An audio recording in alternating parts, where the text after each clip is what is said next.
You know what's a great feeling? Being able to validate that your PC is superior to others. But how exactly can you even validate that? And also more importantly, how can you validate that on the cheapskate? Well, last year I did a video talking about that exact thing.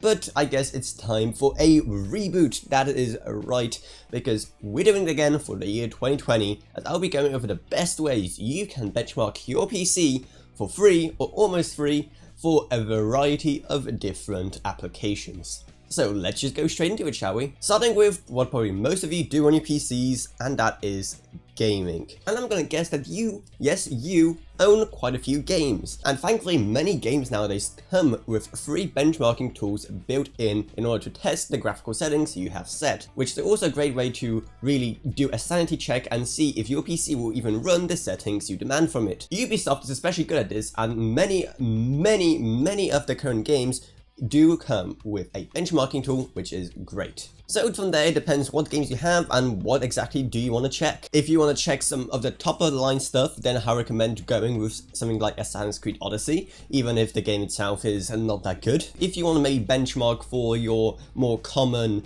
esport titles, then Rainbow Six Siege is a great game, especially since graphically it's really good, and performance-wise it falls somewhere similar to other esports titles that are rather popular right now. So that is great if you want to showcase how good your PC or someone else's PC is in esports titles. Now, if you want to really test your PC with a truly spectacular looking game, then there's no better benchmark than Shadow of the Tomb Raider. It is a glorious looking game. It has support for both DirectX 11 and 12, so if you want to make some comparison videos like I did a while back, link in the icons by the way, then you can do so. And also it has support for ray tracing, so you can also see how much a ray tracing will impact your experience. And you get to enjoy looking at Lara Croft's features while you wait for the benchmark to be done. So overall, if you have it, I would highly recommend using Shadow of the Tomb Raider because of its amazing graphics and amount of tools you're given to truly change up and measure everything you can. And all the graphs and data it gives you at the end really goes above and beyond what most other benchmarking tools in other games give you. So that is great. But all those games, especially Shadow of the Tomb Raider, because of how good it looks, mainly stress test, the GPU and also the CPU.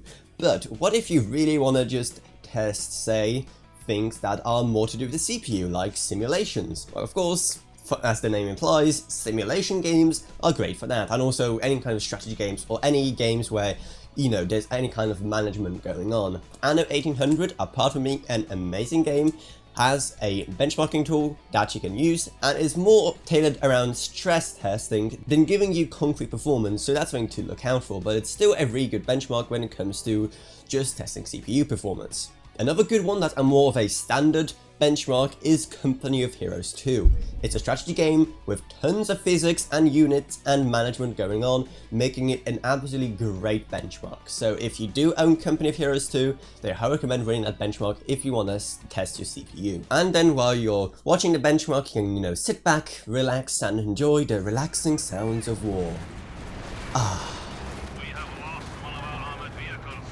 So those are all games, and if you're a crazy person who does more than gaming on their PC, then don't worry, there are other benchmarks you can use. A fantastic one, and one I'm kind of guilty of underusing myself by the way, is Blender. And it's amazing for a variety of reasons, but just so we're not here for an eternity, let me summarize it for you because I'm just that kind. Firstly, Blender is a free software, which means you can run these benchmarks for free, and also because it's free and powerful, there are many Blender users out there, from hobby animations to really full-blown productions, which is great because benchmarking Blender thus gives you a really good indication of a real life workload that a lot of people use. Plus, it has quite a bit of customization on how exactly you want to test it. You can run it in CPU mode and just test your CPU. You can render something out via GPU. You can also use CUDA acceleration if you have an NVIDIA graphics card. All those options are great and really allow you to tweak it to really whatever you want to test. And finally, a more synthetic benchmark, but still a rather popular one, is 3DMark, which is a whole suite of different tools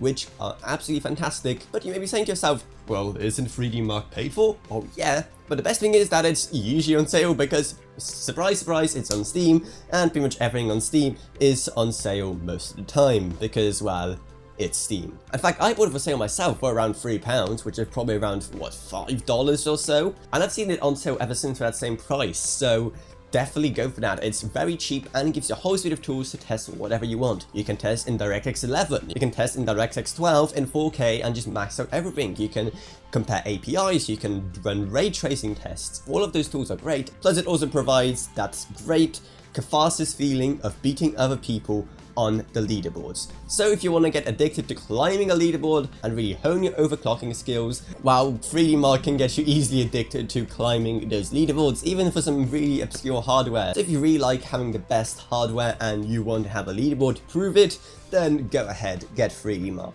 You get the validation of having the superior computing experience on the leaderboard many people see for just around $5, which if you're that kind of insane person is a steal.